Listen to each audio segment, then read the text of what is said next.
All right, thanks for that, Joshua. Well, an 18-year-old accused of killing a Rogers teen in 2022 is back in court today. Prosecutors say Alejandro Zenon-Reyes, who was 14 at the time, is accused of shooting and killing 17-year-old Alexis Wynn in April of 2022. Investigators say that Zenon-Reyes fled to Mexico with help from family members after the shooting and was captured in January of 2025. Those family members later took plea deals for helping him avoid arrest. Zenon-Reyes is now charged with manslaughter and tampering with evidence and has pled not guilty. And an investigation is underway in Mayan after a multi-agency chase on Sunday. Police say a suspect in a Muskogee County hit and run led officers on the chase while reportedly naked. These photos were posted to Facebook by the Sequoia County Sheriff's Office. According to police, Griffin Hink of Edmond was spotted in Mayan before he drove off when an officer tried to make contact. The chase continued east on I-40, and authorities say a trooper used a tactical vehicle intervention to end the pursuit. Hink was taken to a hospital. You can read much more on this story on our website, 5newsonline.com. Meanwhile, a former Arkansas Department of Human Services worker has pleaded guilty to possessing child sex abuse videos. Alejandro Hernandez has been sentenced to half a decade behind bars. He was arrested in October and charged with 3 counts of distributing, possessing, or viewing sexually explicit content involving a child. Hernandez was an investigator with the Arkansas DHS in Fayetteville, but was fired after his arrest.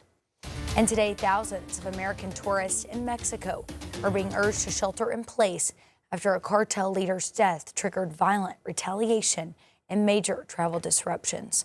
Violence broke out in Puerto Vallarta and across Liso after soldiers killed one of the cartel leaders, El Mincho. He was wounded during an operation to capture him and died while being flown to Mexico City. Authorities report 25 National Guard members have been killed in attacks since. The unrest spread to Guadalajara, where officials issued a code red alert, suspending public transit, large events, and school activities as more than 250 cartel roadblocks were set up. Some Americans ending up being stranded.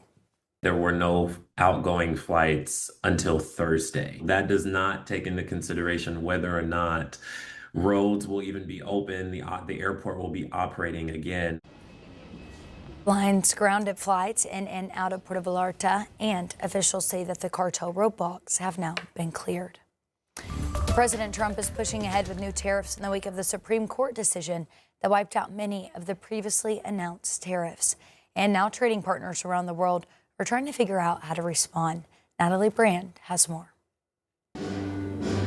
President Trump on Monday doubled down on plans to use other avenues to pursue his tariff agenda and threatened any country that wants to, quote, play games with what he called a ridiculous Supreme Court decision will be met with a much higher tariff, adding buyer beware. Over the weekend, the president announced he would be raising global tariffs to 15% using Section 122 of the Trade Act of 1974.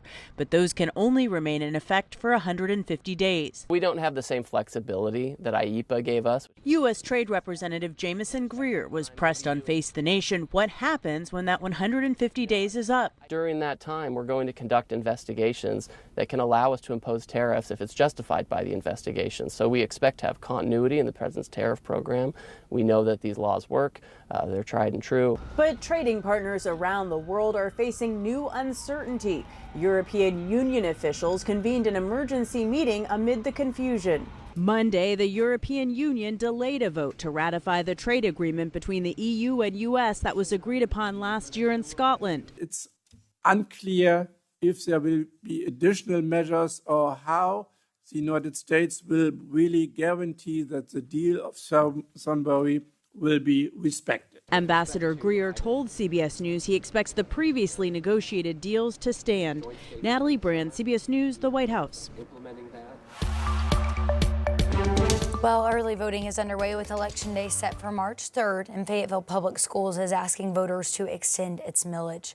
It would allow them to speed up the process of their 10-year facility plan and start building the new Ramey Junior High as soon as this summer, rather than 2 years from now. Though some opponents say that this is not the right location due to environmental and safety concerns. Checks a lot of the boxes that we need as far as proximity to families, proximity to the middle school that it will be paired with. It improves walkability and bikeability for students and families who want that. The new Ramey is a large-scale project, so let's just slow down and really think about this. Superintendents say that there is not a tax increase beyond moving project dates up. It would also help the school stay competitive in staff salaries. And mills are a type of property tax that provides funding for schools. Arkansas school districts are required to levy a minimum of 25 mills, with the cost of each mill being $1 for every $1,000 of assessed property value. Voters in Fayetteville will vote on March 3rd to extend the current 45 mill rate until 2056. You can read much more on our website, which is 5newsonline.com. You can also find more on next month's election by texting the word vote to the number on your screen. We'll text you back a link to our March election guide. More than 41 million people are currently under blizzard warnings as an historic nor'easter slams the Northeast and Mid-Atlantic. Snow is piling up rapidly in many areas, and powerful winds are making the situation even worse. Jared Hill has more. Heavy snow is blanketing the East Coast, bringing busy cities to a halt. I'm sick of it. I don't want to see no more snow. More than 40 million Americans woke up to blizzard warnings as the powerful nor'easter pushed through. There's a lot of snow, and we've been kind of cooped up for a day or two, and I needed to get out. In New York City, a rare travel ban put into effect, leaving some folks getting around on skis. It was beautiful. I saw lots of other skiers, lots of people playing in the park. The city's mayor, on a tour of the Department of Sanitation, said more than 500 emergency shovelers had done a first pass on 1,500 crosswalks, with the blizzard still in full effect. We are going to do everything in our power to make sure we're getting our city back up and running. New York City hasn't seen a snowstorm like this in about a decade. Some parts of the area are expecting upwards of 2 feet of snow to fall. Add on top of that, the incredibly strong winds, and we are seeing some true whiteout conditions. On Long Island, the storm was too dangerous even for snowplows. This one flipped on its side. In Atlantic City, New Jersey, the winter weather covered the beach in a sea of white. Just off the shoreline, dangerous conditions shut down businesses at this normally bustling promenade. Usually even in the winter, we got people coming through, taking walks on the boardwalk, so this is weird that it's kind of like a ghost town. Air travel is also at a near standstill at many airports in the Northeast. More than 10,000 flights have been grounded since Sunday, with even more delays and cancellations expected today. Jared Hill, CBS News, New York. Well, more than 1 in 7 adults could be living with chronic kidney disease, and many don't even know it. Coming up, why early testing could save your life.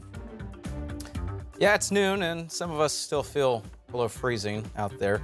Not necessarily a nice day in terms of those temperatures, but I do have some good news. It's going to start warming up here soon. All those details coming up.